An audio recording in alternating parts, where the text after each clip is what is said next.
Hello and welcome to another wonderful episode of Iron Port. Iron Port is proudly brought to you by Serene Insurance, World PLC, the Ghana Revenue Authority, Ghana Link Network Services Limited, Meridian Port Services Limited, and Phoenix Insurance. Our proud media partner is the Business and Financial Times. Iron Port is powered by the Ghana Ports and Harbours Authority. Now, this week we are taking a look at how to secure Ghana's ports against illicit arms, and we had in the studios an official from the Customs Division of the Ghana Revenue Authority, as well as a security expert, and also an official from the Ghana Ports and Harbours Authority. Let's take a listen. So I'll straight away go to Dr. Bona and get you to, for starters, take us to the basics and brief us on the core mandate of NACSA. And then also maybe you would want to let us in on how serious this threat of illicit small arms entering Ghana through maritime routes is.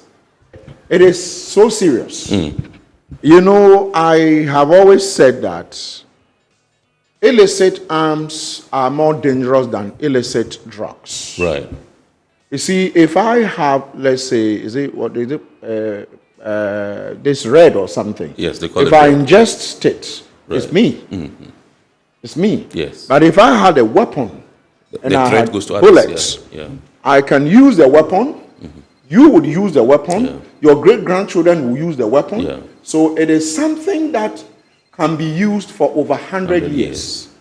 And so it makes illicit weapons a threat Right. to every community, every society. And so in our part of the world, Ghana, I would say that the mandate of the Small Arms and Light Weapons Commission is literally to help control, manage, and help allied security agencies in tackling the proliferation of these arms in our country. And we also see to the implementation of treaties that have been signed on behalf of the Republic of Ghana. Yes. And, you know, we have the ECOWAS Convention of Arms, Small Arms, we have the AU, we have the Arms Trade Treaty. And so our mandate is so varied. We find ourselves at a time in the global space where a lot of our neighbors and across the region, when I say across the region, across West Africa and Africa, a lot of countries have been blacklisted. You cannot travel to several countries if you are coming from some of these countries. And Ghana is fortunate to not to have been blacklisted. But I won't say we are fortunate. It is because we are seen to be doing something. For instance, this amnesty that has been declared by the Honorable Minister, through the blessing of Cabinet and His Excellency the President, is something that when you look across, our neighbors are yet to do such a thing. But so we are doing something that you would say, if at the end of the amnesty, we retrieve just one weapon, that is one weapon that could have been used to cause carnage. If you look at what happens in America or other places, one armed robber with one weapon on the street, hijacking a car, and look at the trauma people go through. So our work would have been seen to be done if through this amnesty, one weapon is surrounded. But I can tell you that we have had thousands of them being sent to various police stations, which I would say is gratifying. Every illicit weapon and bullet would be retrieved. Once it is illicit, once it is not registered, we are going to put in measures, and the measures we have started. We'll retrieve them. Today, I'm sure you've seen in the media what the IGP, Yohonu, and CID boss, what they are doing. Tema, some langars have been arrested. Before then, some 2,600 rounds of AK ammunition have been retrieved.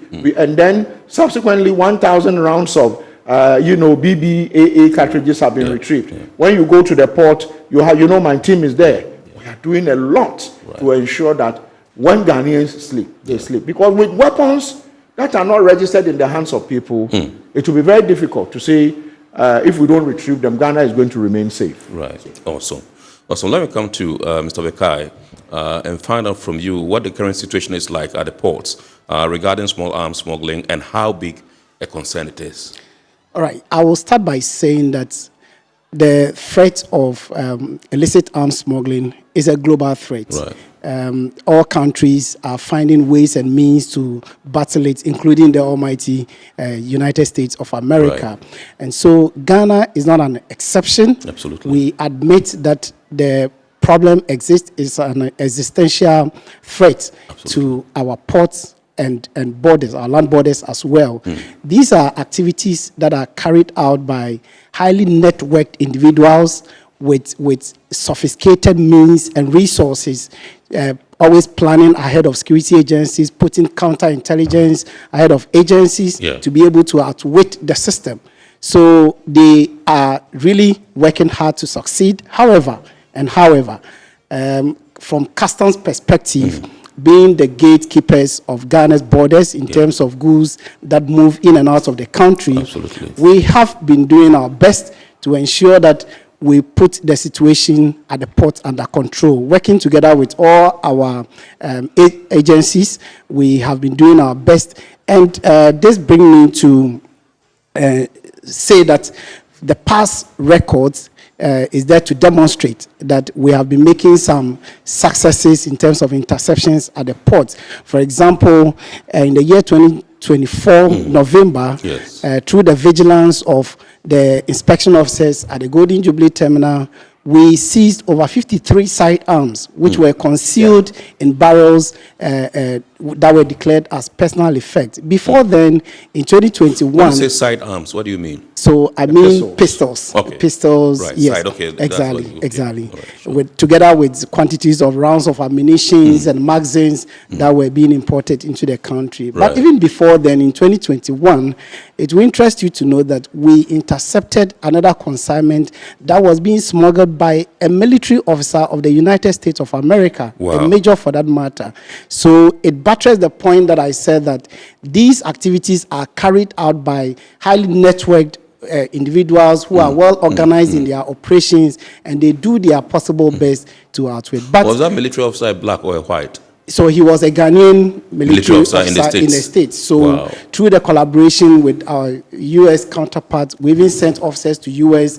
to see to the successful prosecution of that officer involved. So this together with daily and weekly interceptions that we do. Sometimes we intercept single weapons that we don't publicize in the media. Absolutely. But these are daily occurrences that go on at the port. So indeed, I will admit that it exists, is a threat that exists, but then we are working hard together with all other agencies at the port to bring the situation under control. All right, you just mentioned some of them, but if you would oblige us, what are the common ways that people use to get these things in without being detected? All right, so I would say that the modus operandi of these guys are not static. They are fluid. They don't adopt just a single method, but then trend analysis have shown that usually they deploy two main methods. The first one is concealment method, and then the second one is false declaration method. For concealment, they find all possible ways to conceal and hide the items in the midst of other goods. It could be in the bills of used clothing, vehicle parts, and other things. They will dismantle and hide them so that they'll be able to evade detection, possible detection. In terms of false declaration, usually they will falsely declare the content of the items, or they will even decide to hide the true origin in terms of the country of origin of the consignment. So these are the common ways. There are more, but for security reasons, I wouldn't want to go into much details, but these are the common ways that we have noticed. Awesome. Thank you very much indeed. Let me come to Mr. Kufuedu. That's the Deputy Port Security Manager, Port of Tema, and find out from you what the biggest challenge is that we are facing in terms of preventing illicit small arms. Over 90% of the world trade seaborne. Absolutely, yeah. So if our ports are exposed to illicit trafficking of light and small arms, the country will not be absolutely safe. Yeah. So the ports need to make sure it is safe in terms of tightening the security at the port. Right. Light weapons and small arms can be mixed in cargo. So if our security strength is not good, our scanners are not working properly, the influx of small arms into the country will be more than somebody using the border or by air. So we need to strengthen our security at the port in terms of scanning. All cargo need to go through the scans. Then at the end of the day, we can. So the port play a vital role in preventing illicit trafficking of arms into the country. So we are able to block all these holes by making sure that the port is not exposed. Absolutely. They can prevent, because the number of small arms that can come into the country might come through the port if you are the security exposed. Because you cannot use the air through the airport or the land borders. You cannot carry in them in large quantities. But the port, if it's exposed, large quantity of small arms can enter the port, and the dire consequences of using arms in the country will be. I just want to, apart from, you mentioned, I want to find out the protocols, security protocols customs implement to detect and prevent arms smuggling, at the points of entry. You mentioned the scanner. I know that's what the scanner is, the basic one. I mean, that's what you are able to use to detect. Dr. Bona also mentioned some gadget that they have currently that they can use, and all that. What are some of the other protocols that you use to be able to? Right. So for us, we adopt layered security protocols at the port. The first protocol is the risk management protocol. So for now, every consignment that is imported to the ports is assigned a particular risk level, and that forms the basis for the check of that consignment. So if we detect, or the system detect that your consignment is of high risk level, it is assigned a red status, and that will mean that we take into consideration certain historical data like the importer history, the origin of the consignment, the types and the nature of the consignment, and all of that are taken into consideration. And the system automatically assigns such shipments to red status. And as I said, once it is assigned to red status, it means that it is going to be thoroughly examined, cut open packages, unstuffed packages, so that we'll be able to examine that. So that is the next layer of protocol. Apart from the risk management, we have the physical inspection. And then the scanning, as Doc mentioned earlier on. Currently, we have an effective human cargo vision portal installed at the Tema port that scans every container, whether they are meant for home consumption or they are meant for transit or any of the suspense regime, go through scanning. And the images are analyzed. We have well-trained image analysts at the port that analyze every single image, except that there are teething challenges with the scanning. Sometimes due to inadequacies of the scan, we experience intermittent breakdown and other things. But then the scan is there to scan every container at the port currently.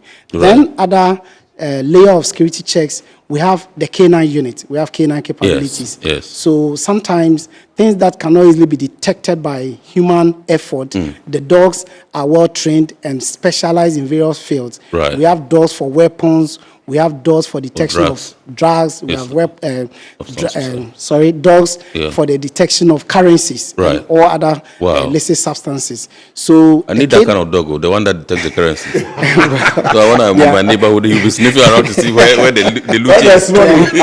They are very expensive dogs. Absolutely. These are capabilities we have.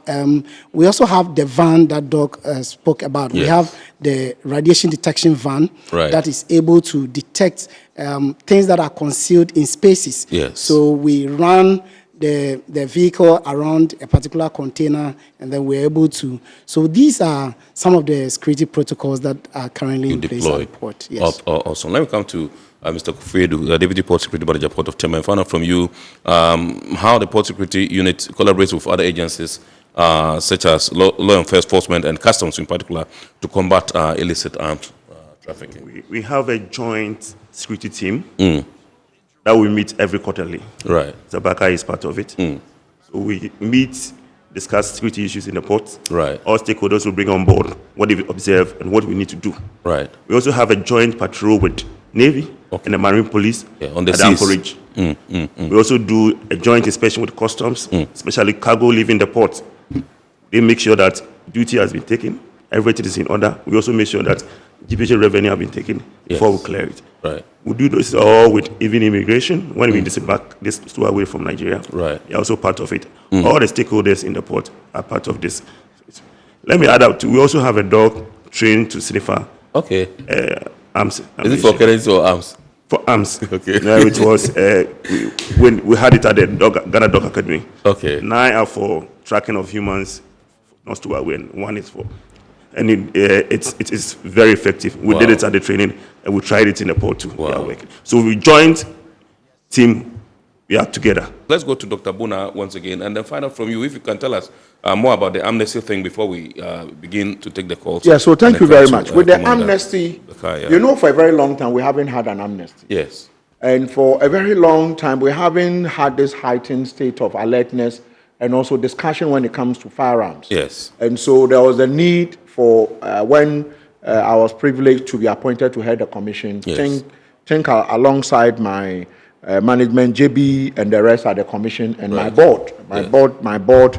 And so we put together a proposal, and the board, it went to the board level, it was immediately approved, and then we sent it to the ministry. The ministry also looked at it and thought it was good. Yeah. So through the minister, Honorable Mutaka himself, Yes. it was sent to cabinet. It had a cabinet approval. And so effectively the 1st of December to the 15th of January. Until the minister makes a declaration this week. I don't know whether there will be extension or not, but there's been conversation. We went to the Asogli State. Yes. Traditional leaders have asked Yes. that it should be extended. Extended, The regional minister made a call. Various stakeholders we have met says that it looks like they are now hearing of the amnesty, even though we had started some work way back. Yes. And so, I mean, these are appeals that we have sent to the honorable minister's door, hoping that if it's something he feels we should continue. Yes. I'm sure he would speak to the president and cabinet, and they might extend, but for now I can't say yes or no. Yes. But it started on the 1st of December, ending on the 15th. What it is that if you have any form of weapon, Yeah. whether the type that is registrable, like you mentioned, Yes. the pistols, the sidearms, Yes. the shotguns, which is the pump action guns, Yes. that's the double barrel, Barrel single guns. barrel, and revolvers and the rest. If you have AK-47, M16, the G series of weapons, any type of weapon you have Just come and that register. can, you can pull a trigger and it will bring it to send it to the nearest police station. Right. So we started with trainer of the trainer. So every firearm officer in this country, Yes. we have the firearm and ammunition, we have that unit or department within the Ghana, all of them have been trained. All right. And so once you take it there, you will not be arrested. Right. You will not be detained. Right. You will not be interrogated. Just submit the weapon. They will give you a cheat Yes. that shows that you have brought the weapon. Those that can be registered, Yes. after the amnesty period, they will call you and take you through what the law says. Then the weapon will be registered Register to for you. you. This is what the law Absolutely. says. All right, so those were some security tips there on how to secure Ghana's ports against illicit arms. We have some comments you've been sharing with us. Kezia from RMU Nungwa says, "This is a very important conversation. Our ports must never become gateways for guns into our communities. Kudos to Iron Ports for raising this." Sola Jacobs from Accra says, "Does NACSA have officers permanently stationed at the ports, or do they only come in when there is intelligence?" No, we have permanent officers who run shift Right. in all the terminals at the port. Yes. At the moment, we have just expanded to Kotoka International Airport, Right. where we are at Terminal 1, 2, 3. Yes. And so I mentioned even Takrady Port. Yes. And so no, we are not only we don't only come in when intelligence come in. Right. We even have an office at the ports. We have an office, we have an office at the ports. And we Yes. now have offices at Jubilee Terminal, Golden Jubilee. Right. We have expanded to all, and we have officers who run shifts, Right. working with other security agencies to detect weapons and make sure that Ghana becomes A safe place. a safe haven for all of us. Absolutely. All right. Iron Port returns after this break.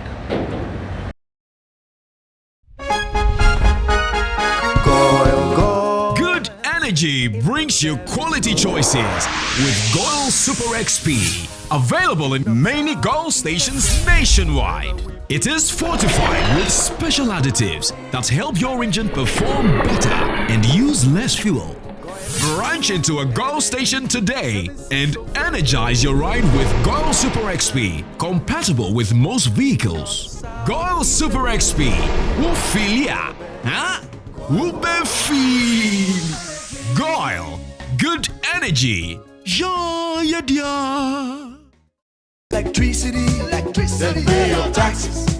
Yeah. Our taxes, our future. Because you see, without our taxes, we wouldn't have good roads, good schools, better hospitals, street lights, and other very important social amenities. When we pay our taxes, we give our children free and quality education. Talga, my money too small. Why should I pay my tax? Look, small. Salifo, it doesn't matter how small or big your business or income is. You still have to pay your taxes. The little taxes from each and every one of us, when put together, could give your community clean water or that deprived school with tables and chairs. Please pay your taxes. It is your responsibility. It is your civic duty. It is the law. Welcome to today's edition of Serene Insurance Business News. We present to you Serena. You're right. You can complete an entire insurance process for the purchase of any motor and other insurance products, from onboarding to issuing a motor insurance sticker and policy certificate, all on WhatsApp in less than 10 minutes. Serena is simple to use and it prioritizes user ease and flexibility. You can either use voice notes or text to effortlessly issue your instant policy, cross-platform renewals, claims, and also process your payments through mobile money, Visa, and MasterCard. To engage Serena, just search for Serena Insurance on all social media handles and scan the Serena barcode or save her number 0500 517 114 and start chatting her on WhatsApp immediately. There you have it. Serena is not just a tool, it's an innovation by Serene Insurance designed to redefine how motor and travel insurance are accessed and managed. Speed, convenience, and reliability.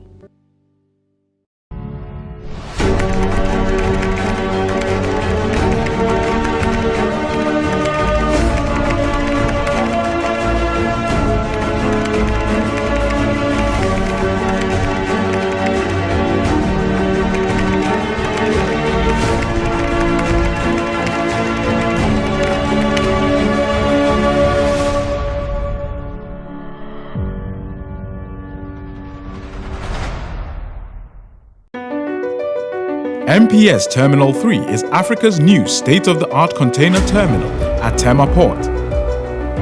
For manufacturers, agro-processors and traders, the new port means business can be done faster. This infrastructure boost will improve Ghana's port handling capacity, connect more trading routes, and oil the engine of growth for the economy, creating greater opportunities across all sectors as Africa's markets merge and become the largest trading bloc globally. MPS, we connect, you thrive.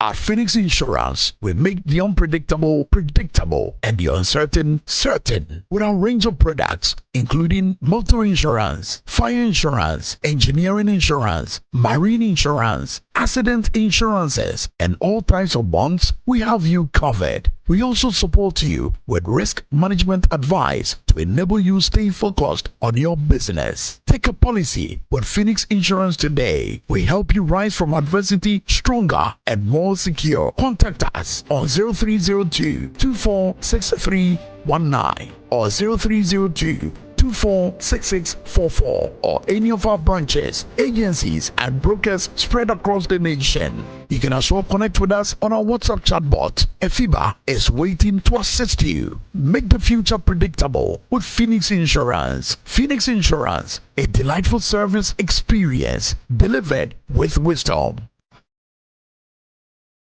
So welcome back from a break. Now let's take a look at some international ports and maritime news.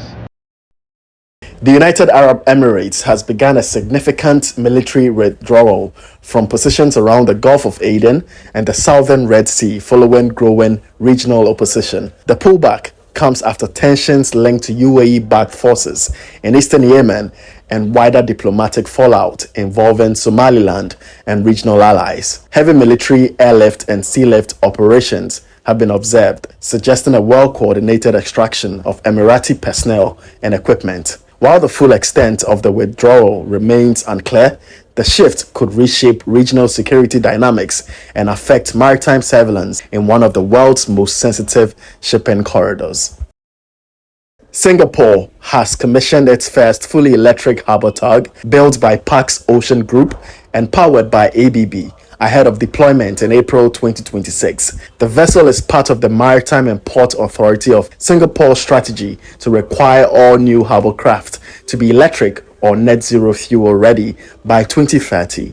ABB's integrated battery, propulsion, and energy management systems enable high torque, performance, and efficient use of the tug's 3 megawatts per hour battery pack. Industry leaders say the project marks a major step in maritime decarbonization and could serve as a model for electric tug adoption across Asia. It's now time for the word or phrase of the day segment.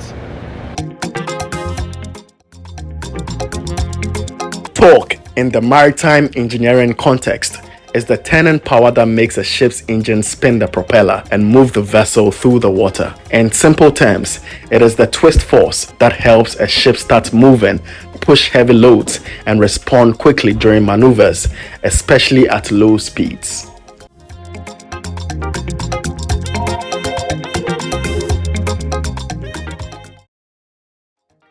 Let's take a listen to some health and safety tips. Guardrails. Guardrails, also called railings, are barriers used to prevent people from entering dangerous or restricted areas while still allowing light and visibility. They usually have flat or rounded edges. Guardrails are commonly found in public places to prevent accidental falls. In homes, similar barriers along stairs or balconies are known as balustrades, especially when they have decorative designs.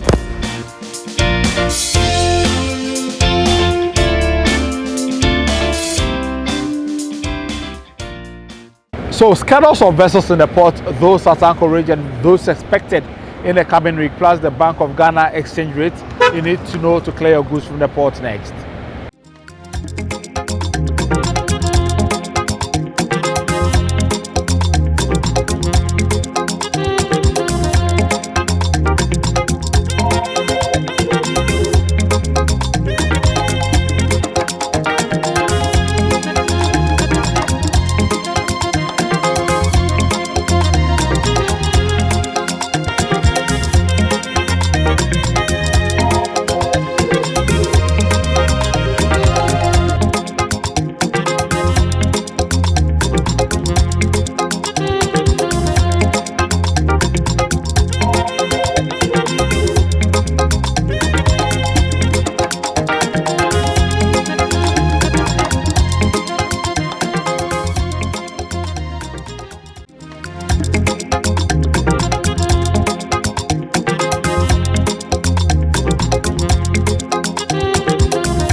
So this is where we draw the curtain on this week's episode of Eye on Port.